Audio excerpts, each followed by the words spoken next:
कभी ये सोचा है कि कागज पर लिखे कुछ शब्द कैसे एक जीती जागती सांस लेती हुई दुनिया बन जाते हैं? यही तो है नाटक का असली जादू।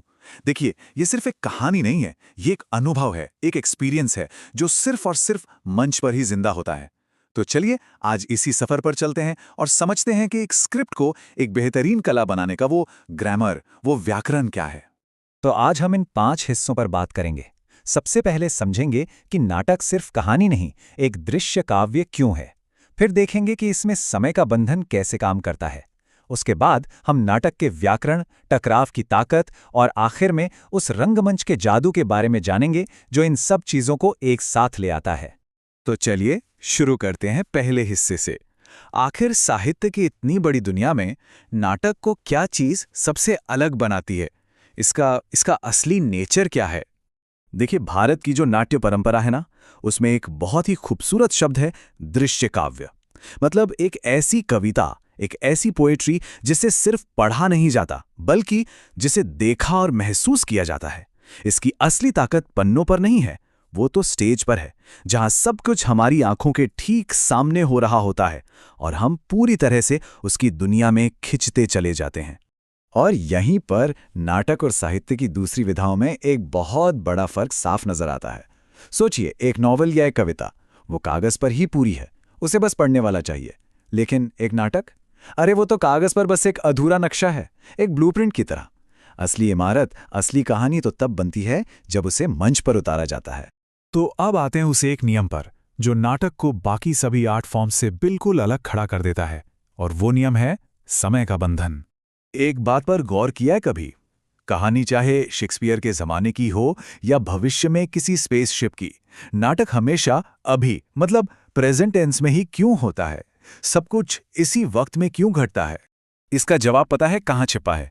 नाटक की सबसे बड़ी ताकत में, इमीडिएसी।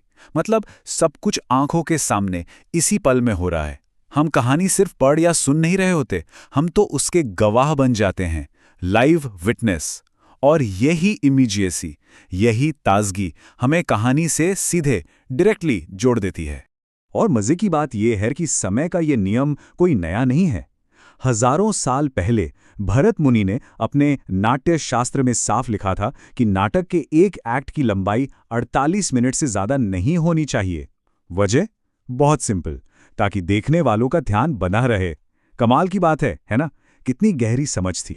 तो ठीक है, समय एक बहुत बड़ा नियम हो गया, पर वो कौन से टूल्स हैं, वो कौन से औजार हैं जिनसे एक नाटककार अपनी पूरी दुनिया खड़ी करता है?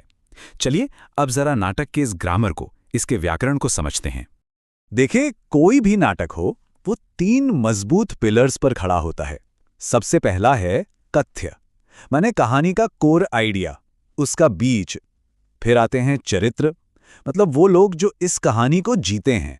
और फिर तीसरा और सबसे जरूरी, संवाद, वो डायलॉग्स जो इन किरदारों को और कहानी को आवाज देते हैं। और इन संवादों की, इन डायलॉग्स की अहमियत कितनी है, वो इस बात से समझिए। भारतीय नाट्यशास्त्र में कहा गया है कि शब्द को नाटक का शरीर कहा गया है। मतलब शब्द ही तो हैं जो कहानी को एक शरीर देते हैं, एक आत्मा देते हैं, जिसे हम देख और महसूस कर सकते हैं। ठीक है, तो अब आते हैं उस इंजन पर जो हर अच्छी कहानी को आगे बढ़ाता है, वो चीज जो नाटक को दिलचस्प बनाती है, और वो है टकराव, यानी कॉन्फ्लिक्ट। एक बड़ी दिलचस्प बात है, कोई भी नाटक शांति और सुकून से पैदा नहीं होता। ड्रामा कहां से आता है?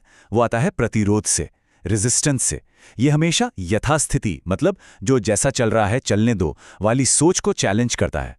दुनिया का हर महान नाटक आप उठा के देख लीजिए, वो इसी चुनौती से पैदा हुआ है। ये सुनने में शायद थोड़ा अजीब लगे, लेकिन सबसे दमदार नाटक अपनी एनर्जी उन चीजों से खींचते हैं जिन्हें हम नेगेटिव मानते हैं। असंतोष, बेचैनी, छटपटाहट, अस्वीकार, यही वो आग है जो कहानी में जान फूंकती है और उसे यादगार बना देती है। तो मतलब ये हुआ कि एक नाटककार का काम हार्मनी या शांति बनाना नहीं है, बल्कि बेचैनी पैदा करना है। वो जानबूझकर टकराव की गहराइयों में उतरता है, क्योंकि उसे पता है कि एक मजबूत, एक दमदार कहानी वहीं से निकल कर आएगी। और अब हम अपने इस सफर के आखिरी पड़ाव पर हैं। हमने स्क्रिप्ट की बात कर ली, पर वो कौन सी चीजें हैं जो कागज पर लिखे इन शब्दों में जान डालती हैं और उसे एक भुलाए ना जा सकने वाला अनुभव बना देती हैं? यहीं पर होता है रंगमंच का असली जादू। Lighting, sound, costumes, set design, ये सिर्फ टेक्निकल चीज़ें नहीं हैं। नहीं, ये तो वो जादू की छड़ी है जो राइटर की कल्पना को एक जीती जागती, सांस लेती हुई, महसूस की जाने वाली दुनिया में बदल देती है। तो अब आखिर में एक सवाल सोचने के लिए छोड़ जाते हैं। हमने नाटक के इस पूरे व्याकरण को समझा, कहानी, चरित्र, टकराव। तो जरा ये सोचिए कि अगर हमारी जिंदगी एक नाटक होती तो उसका सबसे बड़ा, उसका सेंट्रल कॉन्फ्लिक्ट